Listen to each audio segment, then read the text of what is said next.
We will get started. Hi, everyone. Thank you so much for joining us today for this important conversation on World Mental Health Day. To kick things off, we've got a good crowd of folks in the room, really exciting panelists. I would love it if everyone could say hello and jump into the chat and introduce yourselves there. Let us know where you're tuning in from and how you're approaching this conversation. Are you an elected official? Are you a candidate, political staff, civil society? Let us know down in the chat. My name is Jordan. I'm the CEO and co founder of Nominee. Nominee is a membership platform on a mission to encourage more courageous, compassionate, and ethical leaders to run for office by empowering them with comprehensive training and resources through every stage of their political careers. The theme for this year's World Mental Health Day is prioritizing mental health in the workplace.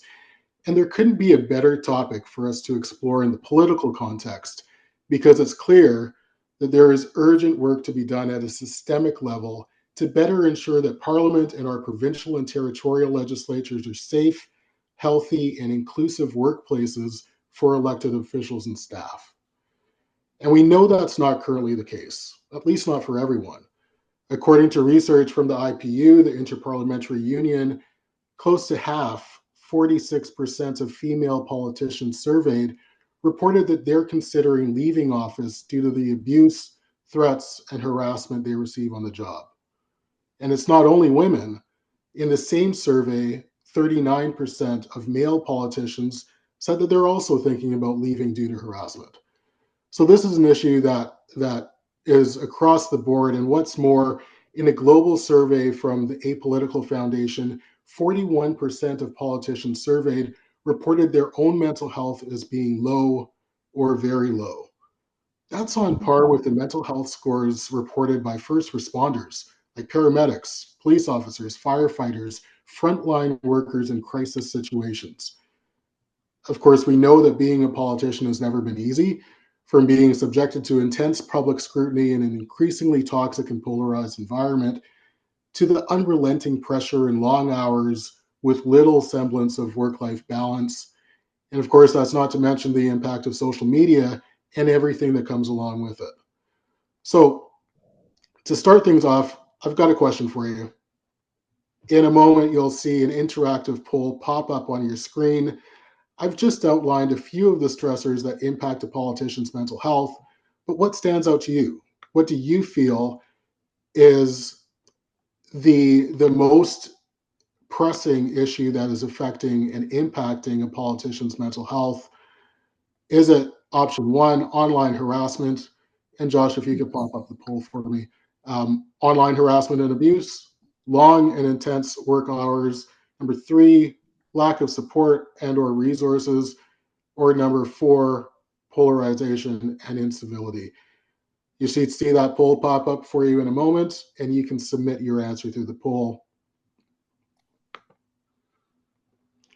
So results are already pouring in, and I mean, it really speaks volumes. We've got 29% who say online harassment and abuse is the biggest stressor impacting politicians' mental well-being. 22% say long and intense work hours. 0% say lack of support and or resources, and a whopping 53% say polarization and incivility. Really illustrates the challenges that we're faced with, and a lot of the work that needs to be done to better improve conditions for both elected officials and staff as we think about how to create a more inclusive political environment. It's no wonder why, looking at these results, that it's become harder and harder not only to recruit people to run for office in the first place, particularly women, particularly folks from underrepresented and marginalized communities, but it's also become harder to retain good people into office once they're elected. This is an issue that is mission critical for us at Nominee as we think about how we can best support current and aspiring politicians and ultimately encourage more people to engage in politics. That's why Nominee has teamed up with the Canadian Mental Health Association to create a first of its kind mental health hub for politicians and political staff, which will launch in Canada in January 2025. The hub will be included with all nominee memberships. So for those of you on the call who are current nominee members, you won't need to upgrade or anything. You'll have full access to the mental health hub with your membership. The hub will feature online training and courses on topics like mindfulness and resilience, preventing burnout, self-care best practices, and staying safe online.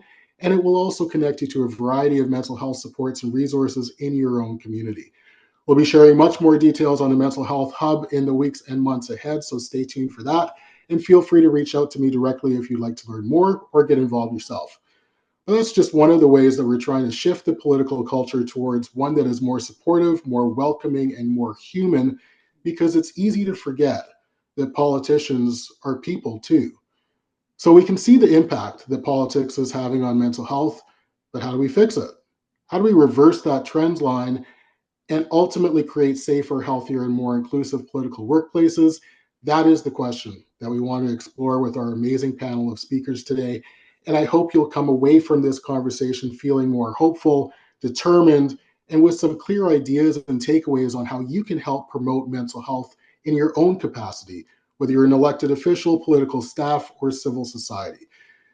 Nominee couldn't be more proud to be co-hosting such an important conversation today with our friends at Equal Voice. So a big thank you to Chi, Courtney, and the team at Equal Voice for their partnership. They have really been at the front lines of this work for many years, advocating for important systemic reforms to ensure more inclusive, more effective, gender-sensitive legislators in Canada. And with that, I'll pass it over to Courtney Clark, Equal Voice's Senior Manager of Education, who will be moderating today's discussion. Courtney? Thank you so much, Jordan. It is an absolute pleasure to be partnering with you on this important initiative, and what an honor it is to be with such amazing political superstars here on this panel today. I'm excited to jump right into it, and I'm first going to introduce you to our phenomenal speakers. But first, of course, Equal Voice is a multi-partisan national charity. We help women, gender diverse folks get elected at all levels of government, providing the tools, resources, and networks needed, whether that's through systems change research, campaign schools, and other programs. So definitely check us out. But starting off our introductions here today, I am excited to welcome our first speaker, who is Dr. Amanda Bittner, who is a political psychologist who studies elections and voting with a particular focus on gender and politics.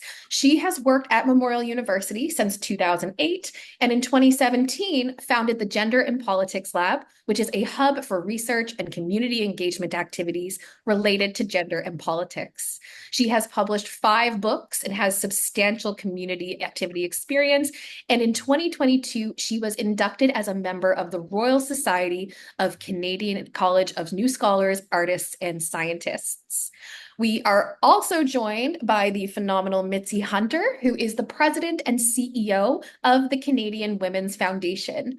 Her 30 years of leadership spans the nonprofit sector, the private sector, and government. And Mitzie has been a trailblazing track record of many successes, championing infrastructure and community improvements. She was the first Black woman to serve as Ontario's Minister of Education, and she has also served as Ontario's Minister of Advanced Education and Skills Development, as well as Associate Minister of Finance. We are also joined by Matt Jeneroux, who is the Member of Parliament for Edmonton Riverbend and the Shadow Minister for Supply Chains. He has been a strong advocate for both compassionate care and mental health supports, even launching his foundation, Hi Dad Foundation, to raise awareness for mental health in young men and dads. And this was an extension to the work he has done as the founder of Father's Day on the Hill, which is an annual Parliament Hill event. Matt is a former member of the Legislative Assembly for Alberta, and he is also the youngest government provincial politician prior to May 2015.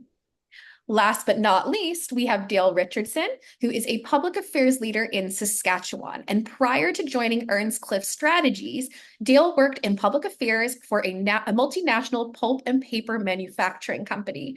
And he has provided public affairs and communication support to industry and advocacy groups, associations, and clients across the province of Saskatchewan. Previously, Dale was the Senior Digital Media Advisor to Saskatchewan Premier Scott Moe and a Media and Communications Advisor for the Minister of Health and the Minister of Environment, as well as Head of Communications for the Saskatchewan Party. So with that, I want to jump right into the questions. I have a few questions based on all of your vastly different experiences on this topic. And I wanted to start with you, Dr. Bittner. Over the last few years, we have seen skyrocketing levels of harassment and abuse against elected officials.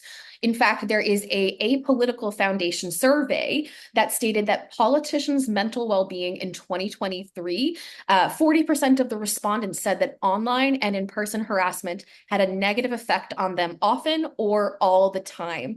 And there are coping mechanisms and safeguards that individuals can put in place, but how can legislatures and political parties better support politicians and their families to feel safe and secure? Hi, thanks, Courtney. Hi, everybody. That's a great question. And it's funny. So as the kind of nerd in the group here, I guess, in thinking about some of these issues, I come at it from that kind of very academic perspective based on research, based on data, and so on and so forth. And so that poll, the interactive poll that Jordan just did, I wasn't able to actually answer it. But my answer was the one that 0% of people said. I said lack of resources and support was the biggest problem. Because without that stuff, you can't deal with online abuse. You can't deal with the long hours. You can't deal with the stuff that comes at you that feels really intense, unmanageable, intractable. These are huge problems. And I think the key thing here is that, politics is a job. It's a really hard job. It's a job that a lot of folks, well, we need these people to do these jobs. And for those representatives who are here, you know how hard your job is.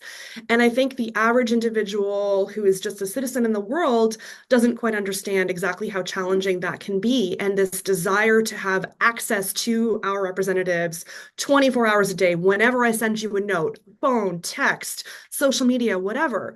And that, sometimes the notes that you guys get are really not okay. And I think that's a really key feature here. And so with the changes in technology that we've seen, because of course, abuse towards politicians has existed since the dawn of time, right? But what we're seeing a lot more is this kind of anonymous keyboard warrior, in death threats against children of politicians being targeted in schools, a lot of attacks linked to not the work that we're doing, but who we are and what groups we come from. So you're being attacked because you're a Black woman. You're being attacked because you are larger than we think should be average, or whatever these categories may be. And these things are highly personal and highly toxic and make the job really impossible. So this question about what can we do, I think, is key, because there are things that we can do, right? And so ultimately, politicians write the regulations that govern their own behavior on a certain level. And one thing that's kind of come across or become more clear, I think, over time, is that if we are able to put the needs of the most vulnerable members of any group at the forefront. So in the case of politicians, in the case of representatives working in the House of Commons or any of our provincial legislatures, if we think about the representatives who are most recent in terms of their being there on the political spectrum, on the political scene, the folks that regular people aren't used to seeing in charge of stuff and deciding things. If we think about what their lives are like and we put that first, then we can do a better job of ensuring that we have a more diverse legislature, but B, more supports in place for those people. And so one of the things that comes to mind here, so if we're thinking about how we can ensure diverse voices are getting heard in legislatures, they need to be on committees, they need to be in positions of power, right? Because the more we get diverse perspectives, the less that what used to be okay is now okay, right? So that's one thing. The second thing that's linked to this is maybe beefing up the role of the speaker.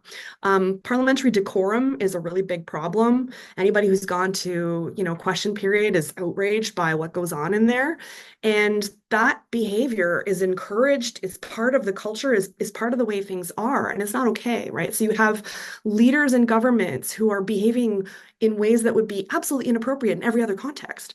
And we're okay with it, and we don't stop it. And so they're setting a model for what's okay for the public as well. These are role models, and I think that's really important.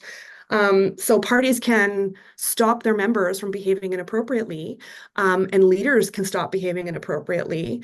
But in addition to that, more systems in place to allow for a healthier and a better system that focuses on well-being, which includes appropriate behavior towards one another, but also includes things like the mental health supports that Jordan was just citing, and kind of programming and access to resources that is behind the scenes. Because one of the most difficult things that studies have shown for members of parliament or members of houses of assemblies and so on is that feeling of like you're alone in this, right? You don't know where to turn, you don't know who to talk to, you're a politician, you just got to suck it up and be tough. It's really hard to be tough when you're being attacked in ways that are not about the work that you're doing. So the more that we can do to demonstrate that we're together in this and we're going to work through this and this is not okay and we all experience it. And if I'm not experiencing it, then that doesn't mean that you're not either and it's not a problem. So trying to think about ways that we can work together. But a lot of that really is about kind of parliamentary process. And that's absolutely something that legislatures and parties can work towards. Thank you. What a powerful kickoff to this conversation. And I'm excited our next three questions to find more about that lived experience and what you think of that. And I want to start with you, Dale, on a totally different side of it.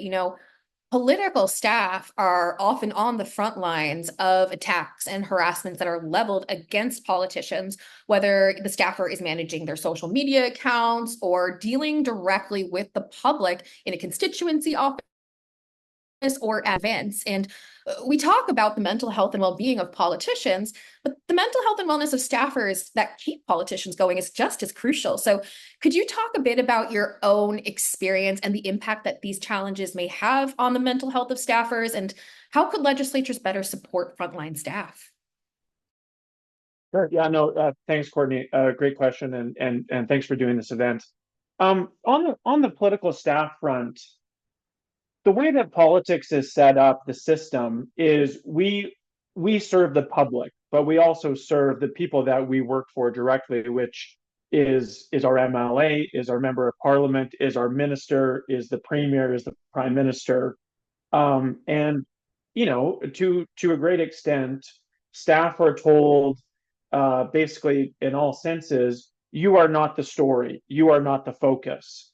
But and for good reason, because most days we are not. But sometimes there's events, there's things that happen where we become so affected by our work and what's going on, that our mental health suffers from that. And so I mean, in my case, my last job working in official politics for Premier Scott Moe. There was a pretty significant tragedy in the province here back in 2018, with the Humboldt Broncos bus crash. I mean, I have a hard time talking about that event still, just because of how upsetting it was for people that lived in the province. But the staff and the people that worked at the legislative building, the people that worked in government, I think had a particularly tough time, just because we had to respond to it first and foremost. We were on the front lines in the sense of we were doing the government communications, but we were also seeing the people that we worked for, like the premier and ministers. They were deeply affected by it, in the sense that they were, it's not usual to see politicians and the premier and senior cabinet ministers crying and having really difficult days. But that's what we saw. And for me personally, I saw that, but I was also in charge of the Premier's social media, which, as has been alluded to already, that's a whole other kettle of fish, where you're not just seeing, the very kind of sad and solemn tributes and comments going in, but you're also seeing some of the really terrible and really crummy comments that people make, even in times of tragedy. So I, at that time in my life, because just maybe it was just from working in politics, my mental health was not great to begin with. So having to see, this kind of perfect storm of sadness and despair in the province was really hard to work through. So I mean, one of the things that I would just say from a staffing point in terms of how how can we fix this in politics is we need to have mental health leaders that work in politics. And by that, I mean, we need chiefs of staff, first and foremost, I think, to be mental health leaders. We need senior staff in the prime minister's office or in the premier's office or in the opposition leader's office. And by mental health leaders, I mean people that empower themselves and their staff to take care of their mental health, to understand that if you are having a hard time, if something really bad happened in the province or where you live, and you are having to deal with that and you're on the front lines of it, I am here to help you. I understand what you are dealing with. I can see that you are having a really challenging time right now. And to be able to tell that person, that staffer or whoever it is, it's okay if you need to take a day or if you need to take a few days. And I've mentioned him before, but my boss when I was in the premier's office was Paul Tyon, who people know in conservative politics now, I think. And Paul was that person for me. He said, Dale, I know I can see you're going through a hard time right now.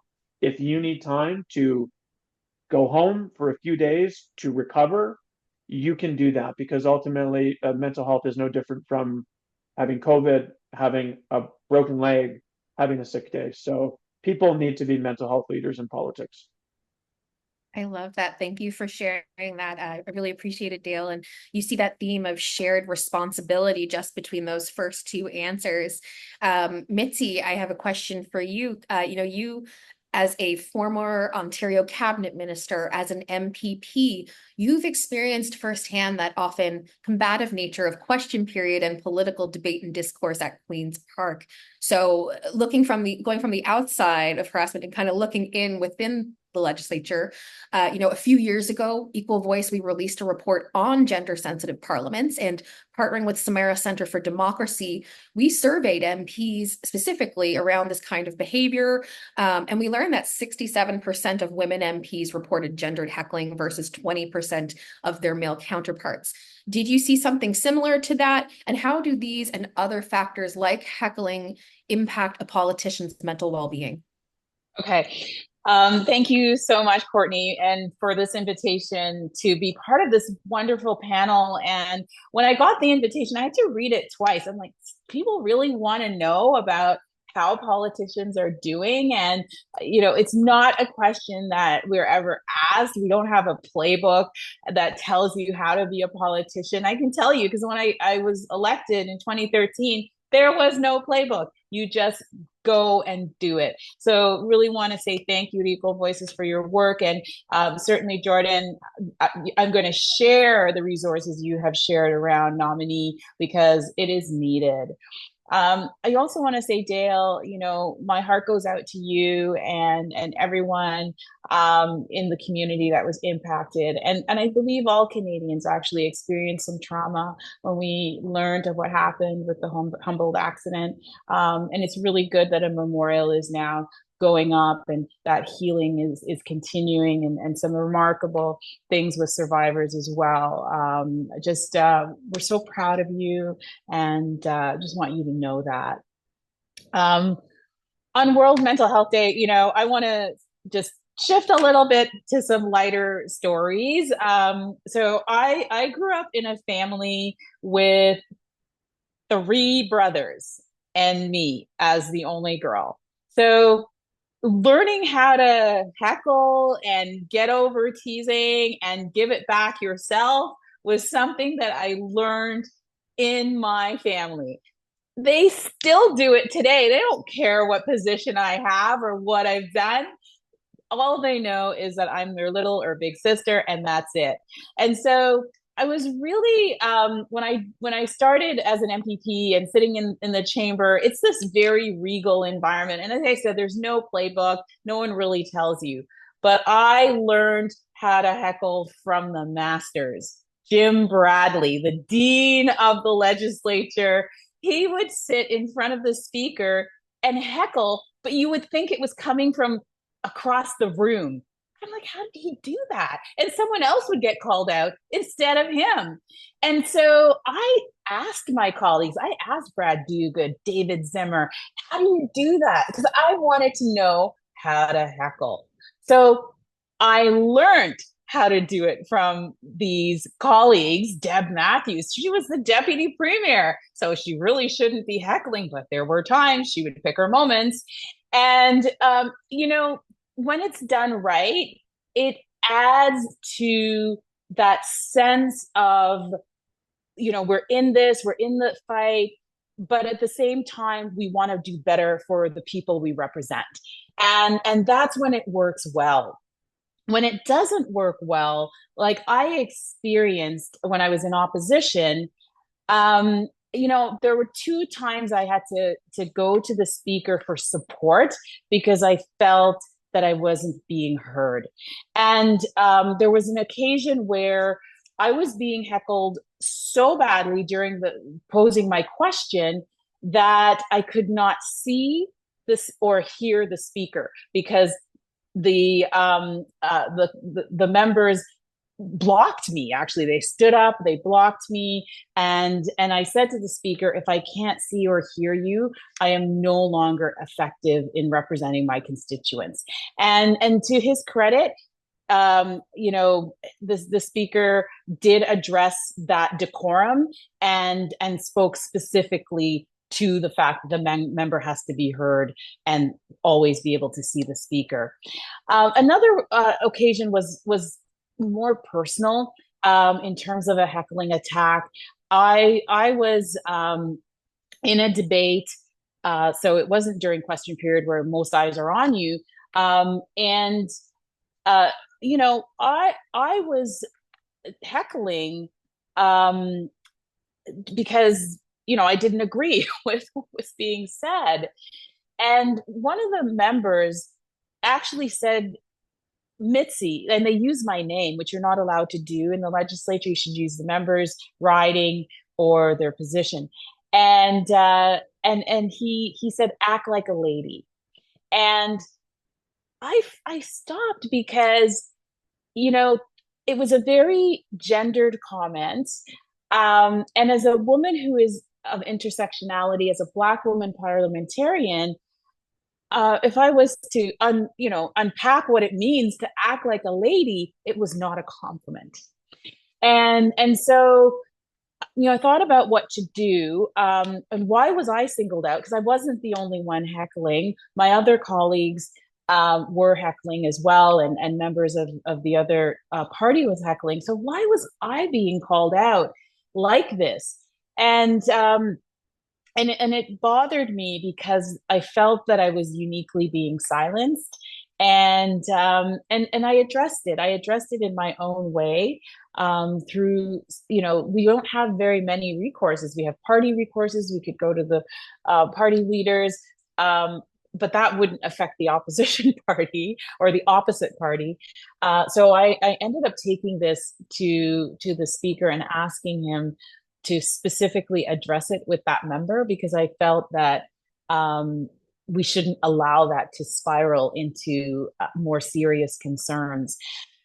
So heckling, when used right, adds to the spirit of what we're there to do, but we can't pass the bounds of respect.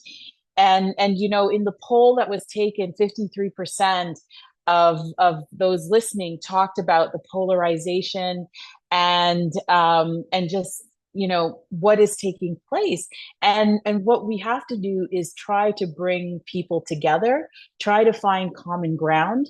I'm very proud of one of the all party bills I participated in with the government and all of the opposition parties, including my party, which was to recognize August as Emancipation Month. It was something that we were able to sort of stand in agreement and say, yeah, as a province, we can unite, we can do the right things together, and more of that is needed in our parliament. I love that. Thank you for sharing that, Mitzie. And that's so true. One of the best ways that you can really form multi-partisanship and move the needle forward is finding those areas where you can hit common ground and then working from there. So I appreciate that. And Matt, first off, congratulations, recipient of the 2024 CAM IMH Champions of Mental Health Award. Matt's going to be sneaking out before the end to go accept that. So thank you for being here. And I would love to know, because Matt, you're currently a federal MP, but you were also a provincial MLA in Alberta. So you've seen both of those spheres of politics. And what do you think about Mitzie's responses to heckling? Is there a legitimate role in debate for that? Should it be banned? Are there alternative measures that could be implemented to improve decorum in question period? So I don't know what Mitzie's talking about. I've never heckled in my life. No, I'm kidding. Yeah. Of course, every politician does it, and it's it in terms of what I guess the end result is there the intent to create the chaos? Is there the intent to keep a calm legislature? I think each politician would have a different answer to that. Yeah, I appreciate what you guys are doing here, Jordan and Nominee and Equal Voice, to be included with all these tremendous people is a real honor of mine. So thanks for including me. Yeah, when I was in the Alberta legislature, I actually found it a lot more disruptive in terms of the heckling than when I came to the House of Commons. And I've shared this story before, and people go, "Really? Like, what's the difference?" And it's actually the smaller legislature, with 87 members of the Alberta legislature. There's 338 of us here in the House of Commons. You can actually hear what people are saying. You can actually hear the quote unquote personal attacks. So it's a lot more disruptive here. Almost it's kind of like white noise to be honest with you. And from that perspective alone should tell you enough of how I guess effective ultimately it is. If the person that you're heckling can't even hear you, then it's what's really the purpose of shouting I guess across the aisle. But I will say, I worked for a premier, Jim Prentice was his name, a real, to me, somebody who was a mentor for a long time in my life. And he used to say, we were in government when I was in the Alberta legislature. He used to say, it is good for us for politics to be boring. You want to show up in the government and everything be boring. So, do what you want, give your speech what you want, but everything is boring. When in opposition, the more of the intent is, okay, well, we want it to be chaotic. We want the government to have a difficult time and what their approach on certain bills or legislation is, because we don't agree with it. So I think the where you sit in the House or legislatures has a real impact on what that I guess your behavior, decorum, and whatnot. The and that's unfortunately what I think a lot of people see about politics. They don't. My committee I sit on isn't something that suddenly people tune in and I can't wait to see what's happening on International Trade Committee today. They tune into question period, and question period is the most combative aspect of our job. And the two sword lengths historical nature of legislatures and Parliament has us in that combative nature for historically for a reason.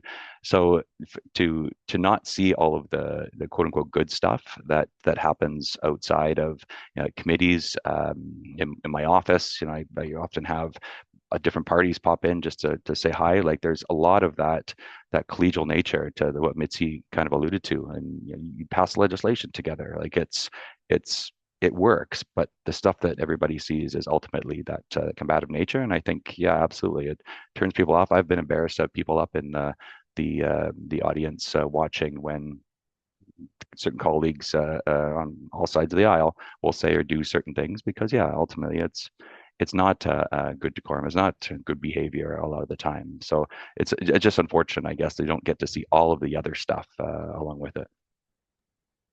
Yeah, that's so true. And the more that I have been behind the scenes and getting to know politicians across Canada through Equal Voice, that is something that I see time and time again.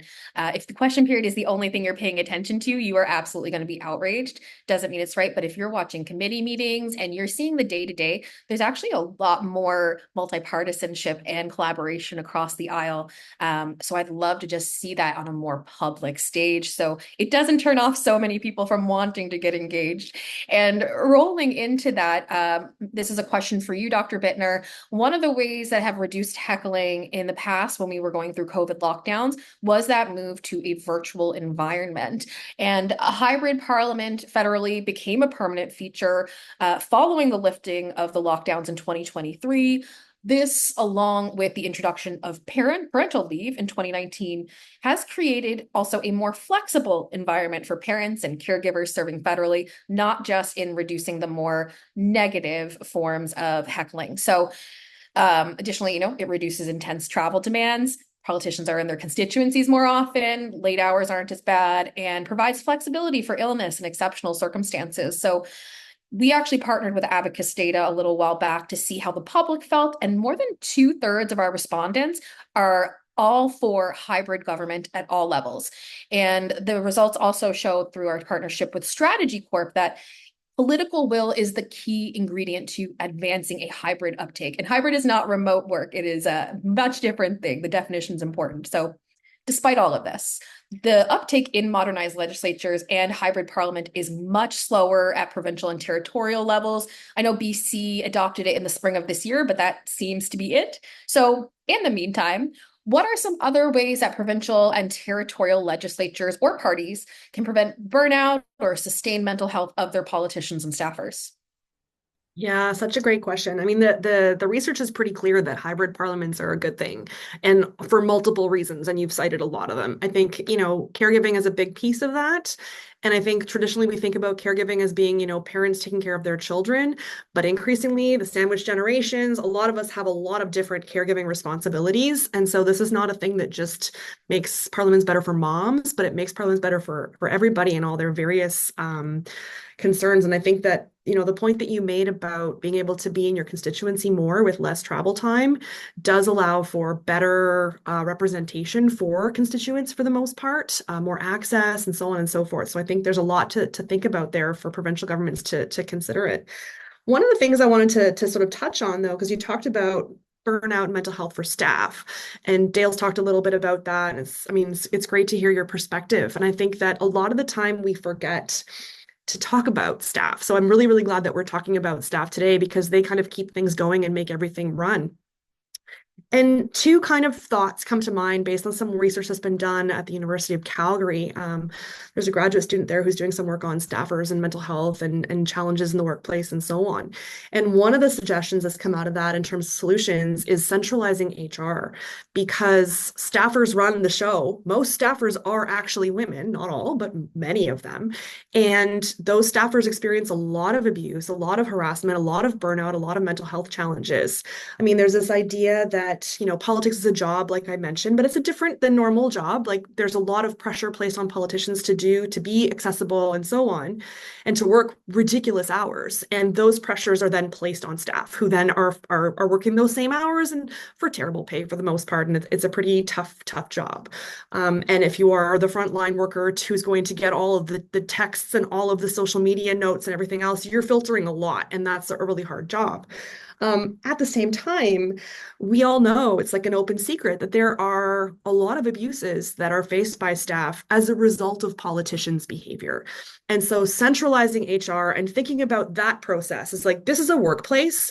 Politicians are yes, they're employers, but there's more to it than that. And it shouldn't be an open, dirty secret that we know to avoid so-and-so, or we know to avoid so-and-so, and so-and-so always does these things. Like, people know this is not like top secret information. And so if we want to make sure that we maintain and retain really highly qualified personnel to do these really important jobs, we need to make sure that they're safe and that they have the resources that they need to get help, to get HR support, and so on. But because they're often hired by individual MPs or MHAs or MLAs or MPPs or whatever, members of national parliament, there's this lack of kind of formality in the world of HR that is afforded to most Canadians who work in other kinds of workplaces. And so thinking about Parliament as a place of work should be the kind of centerpiece. And this is not to say that politicians are bad, because most of them are there because they love what they what they are doing. They have really important goals they want to achieve, and this is very tough. And so you've got to work hard, and you got to, and I think that's really important. This is a tough job, and politicians are trying to do a lot in very little time. But there's only so many hours in the day, and there's only so much staff time that can go around. And if we're not treating staff well, and if we're not giving staff the resources they need to be healthy, yes, to take time off, but also to be able to have a healthy and safe workplace, I think that we're making for, worse policymaking down the road as our really talented staff burn out and don't want to come back. And so that's something that I think that, like other workplaces, can be legislated, can be regulated, and might change some of those, bad patterns that are taking place. 100%. And in our recent sexual harassment work, that's something that we've noticed at provincial and federal levels. You have the person that's elected, the people hired by the person elected, you have the people hired by the party. Where do volunteers fall into all of this on campaigns? And then you have your unionized staffers and your non-unionized. None of their HR policies tend to line up. So keep an eye out for the last phase of our sexual harassment project, which does focus on that. And Matt, I'm going to jump to you real quick because I know you got to run. I'd really love to know, you've been a key advocate in promoting mental health, particularly men's mental health, launching Father's Day on the Hill, the Hi Dad Foundation. What steps can be taken to encourage parliamentarians and staff to take care of their own mental health and support others struggling? Yeah, thanks, Courtney. And yeah, sorry, I do have to run. They're waiting. Apparently, they paused the program over there to wait for me, so I will have to run.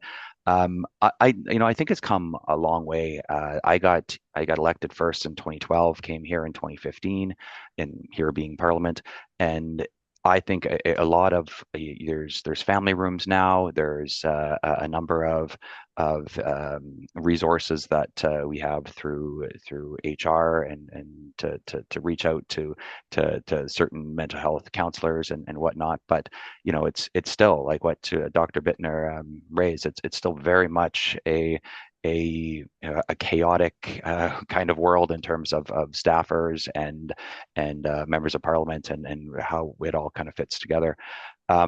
Ultimately, my passion is men's mental health. I often share my personal story. I won't go into it here, but I think a lot of it, like, unfortunately, we're still in a male-dominated parliament, which also has a lot of pressures and a lot of stresses, and absolutely is ripe for men to feel anxiety, depression, and you countless stories. Our current health minister, Mark Holland, has shared his story publicly. There's every year we have a Father's Day on the Hill event where we invite different mental health, so guest speakers come. But what it ends up being is a chance for people to show that you're vulnerable. I share my story. We have a Liberal and NDP, a Bloc member, share their stories, and then I guarantee you afterwards, I get about 5 or 6 different text messages from other members of Parliament saying, can we go and have a coffee? Because I just want to tell you about what I've been going through. And ultimately, is that the responsibility of other MPs to kind of do that? Like, I have no experience as a mental health counselor. I'm not a psychiatrist, a psychologist, but it's, we're going through the same stuff, and regardless of party, there's important that I think we're there available for each other. So, it's again, if my family is doing well, then my health is well. I think I raise awareness for men, but it's often the wife or the sister or aunt that will reach out and start getting the supports, for helping people get the supports that they need. So again, I think it's a broader than just for the guys. Absolutely. And thank you so much for sharing that, for the commitment, creating that safe and brave space for people across party lines to reach out. We appreciate that. And you go enjoy getting that award. It's well earned, well deserved. Thank you for joining us. Back to you, Mitzie. You have transitioned from making immense impact in Queen's Park to making an immense impact as CEO of the Canadian Women's Foundation, which has just had a positive impact on every province and territory across Canada. Phenomenal work. Kudos to you all. How does your experience as a politician inform your current work as the CEO of CWF? And can you tell us more about the work the foundation is doing to combat violence and hate against women and girls while empowering their leadership? Thank you for giving me the chance, Courtney, to talk about this incredible organization that I get to be part of. And the Canadian Women's Foundation, since its beginnings in 1991, really focused on equality and justice for women in this country. And we had trailblazing women like Rosemary Brown, that really formed the need for women to be safe wherever they are. And that includes being online. We cannot have a digital space that is increasingly taking over many aspects of our lives, and then women feel that it's not a space for them and opt out, because that means that it will create a wider gap. And that's what we're working so hard to close. And what we know is that, when you get to that critical mass of, when I was elected, we had 34% women in the legislature, and that was important for us. And we saw women in leadership roles. We had Kathleen Wynne as the first premier who was a woman, and these are important milestones. But what we're seeing is that women are leaving elected office and the political space in droves, and they're being sort of, the environments are negative, and they're saying, this is not where I want to be. It's not good for my mental health, well-being, or for my family. People often ask me, do you miss it? I get asked that question a lot. And of course I miss the people, I miss my constituents, I miss the impact of the work, but I don't miss the environment that is divisive, negative, and sometimes mean. I don't miss that. And so we have to work, and that's what the foundation is doing. We currently have an initiative that's actually assessing and doing research on online digital harms. And, we hope that we can share that information with these organizations. We'll certainly be sharing it across the political spectrum, because it's a nonpartisan issue. This is something that's affecting everyone in every party. And now through this conversation, we have to be reminded, even those who work to support those offices. And so we have to create those safer spaces. Another aspect of our work is creating a more positive environment by having content generated by women. So we have a feminist creator prize, and really calling out those women creators, because we need to see more women participate in the online space, generating content, but even on the back end, generating the programming that creates platforms. And so that's an important aspect of what we need to do, is to just make sure that all voices are heard and respected, and women have to be part of that. And I would love to see all of our legislatures get to parity. That's the dream. That's the goal. That's why we do the good work we do at Equal Voice. And thank you so much for everything that you do again at CWF. You really are providing upstream solutions to the women and gender diverse folks who grow up to take on leadership positions and reach out to places like Nominee and Equal Voice. So, just thank you for continuing to be a partner in this great work. Okay. And looking at the time, we have 11 minutes left. Can I say one thing, Courtney? I know you're going to move forward, but people want to figure out how they can get engaged and involved, and they can go to the CanadianWomen.org. And there's tons of information there and resources that they can tap into, and tools. So I just wanted to say that. Yes, check out the Canadian Women's Foundation website. There's so much good information. And just on behalf of Newfoundland and Labrador, I know that the specific supports that have come into my province over the last few years have been a world of impact. So thank you again. Check them out for sure. And Dale, just capping it off before we go to, we might have time for a question, but we do have another poll that we want to ask. But I want to know from you, you've been a long outspoken advocate for mental health and well-being. You've shared your own story. You've encouraged others to do the same through your blog, through podcasting, what have you. What advice do you have for the next generation of young staffers or anyone looking to engage in politics, and how do they protect and prioritize their mental health? Oh, thanks, Courtney. So the first thing I'll just say as a preface to this is that my mental health, or my mental health challenges, will likely look different from other people, right? it'll look different from you or Jordan or Mitzie or Matt or Amanda. Mine manifest in, you know, when I am having difficult mental health days as kind of a dread or some anxiety or as malaise or, you know, maybe a sadness. Other people, it's more acute. It just, it looks different overall. But my advice for staff working in politics or anybody else working in politics is make a care plan for yourself. And for me, it took a long time to figure out what exactly I need to do to ensure that my mental health is good, or at least not bad.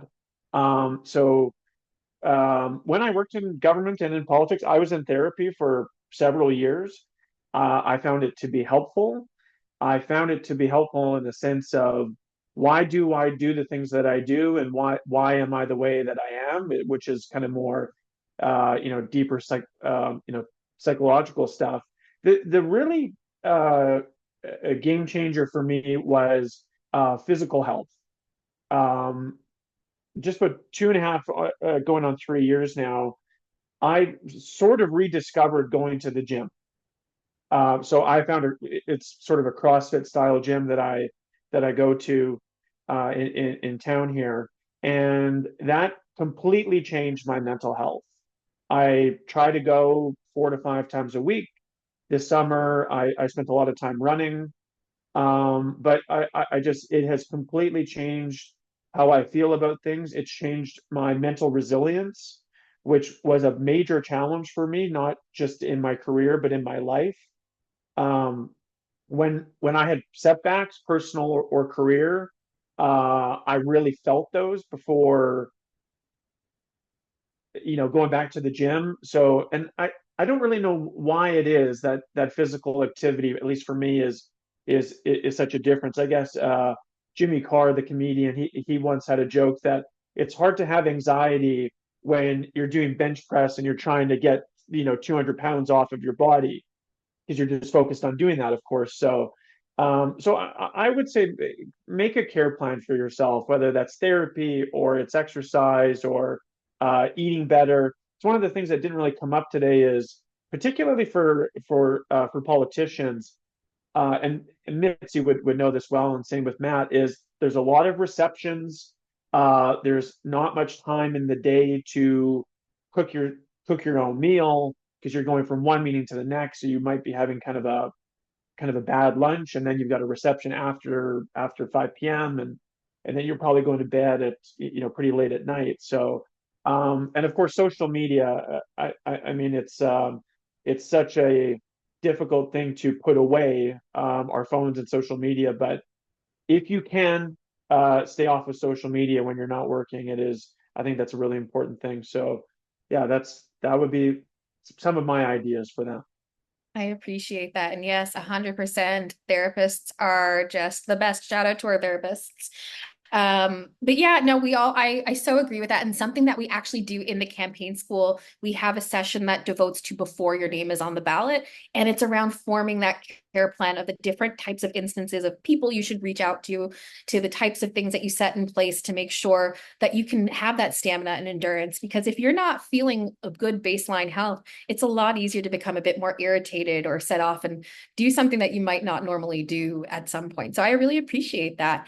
And just looking at the time we have left, I'm going to launch our closing poll. And then I want to thank you guys for chatting. I know that Dr. Bittner and Matt had to jump off. Oh, there she's back. Yay. So just in time. So I'm going to share the last poll, and then I'm going to do a round to get everyone to give a bit of an answer to our last question. So let me just bring up our last poll here. What I would like to know is,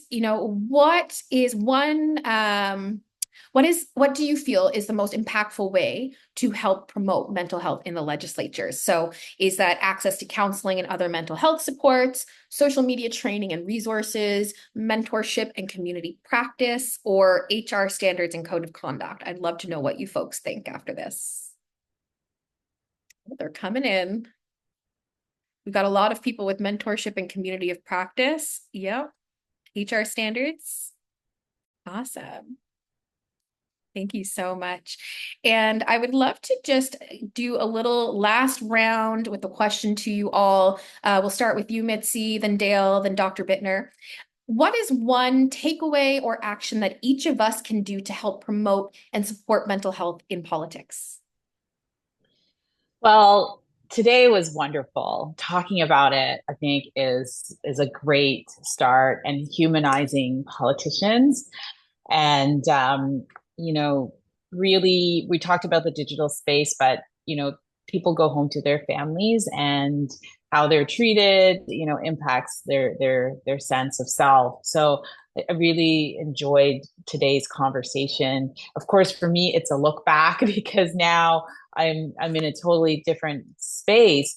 But it is important that we remember that our democracy is precious, and while it is resilient, it is fragile because it requires all of us to be part of that. And so let's strive for better. Let's strive for inviting and welcoming those who are not represented to be represented, and to be part of that space. And whether it's women or it's diverse people, it's 2S LGBTQI plus people, just create as inclusive an environment as possible in our political space, and also those, not just those who are elected and out front, but those who support as well from behind. I know I wasn't given the question about your staff, but one of the things that I remembered really importantly at the constituency level is that my staff had a file, and they would quietly collect threats, and they would keep it there because if they were ever asked, they would have to produce that evidence. And it wasn't lost on me that they had to actually review those materials, and that they were there protecting me, even though I wasn't even aware of it.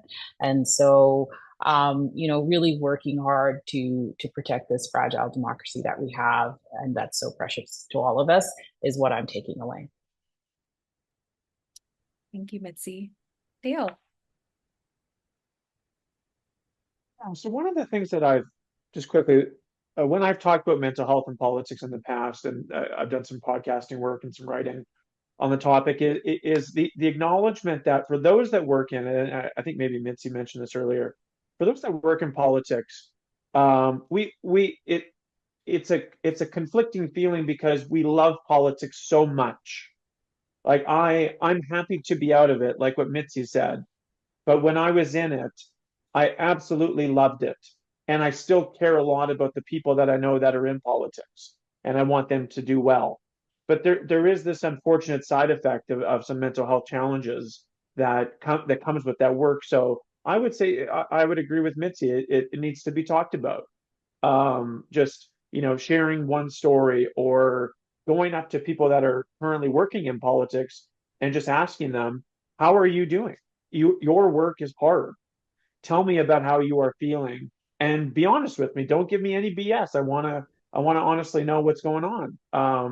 And again, coming back to what I said in my first answer, calling out people to be mental health leaders, whether it's chiefs of staff, senior leaders, at the top of governments, and politicians, and just saying, I used to work where you worked, and I can tell you that there's probably some people that are having some tough times, and in fact, you might be not having a great time either right now. So calling out people to be mental health leaders is really important.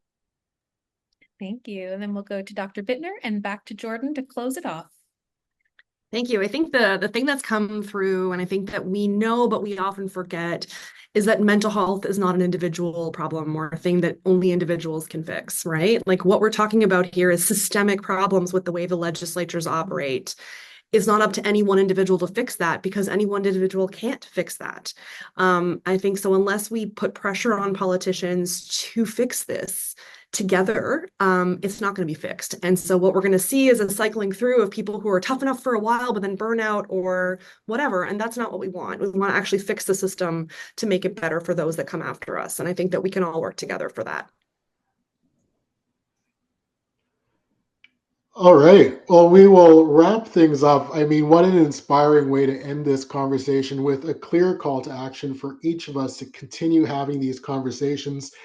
As we wrap up, let us know in the chat. Drop a comment what your action item is. What is one thing that each of you will commit to help promote mental health in your own work?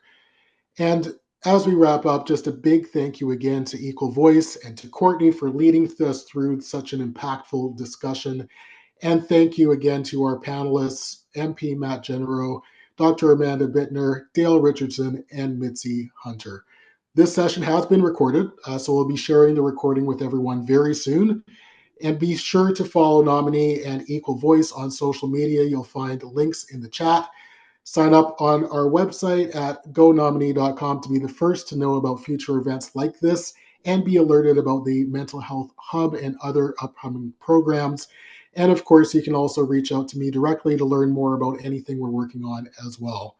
But with that, I will close things off and thank you so much again, everyone, for joining us. Enjoy the rest of your day.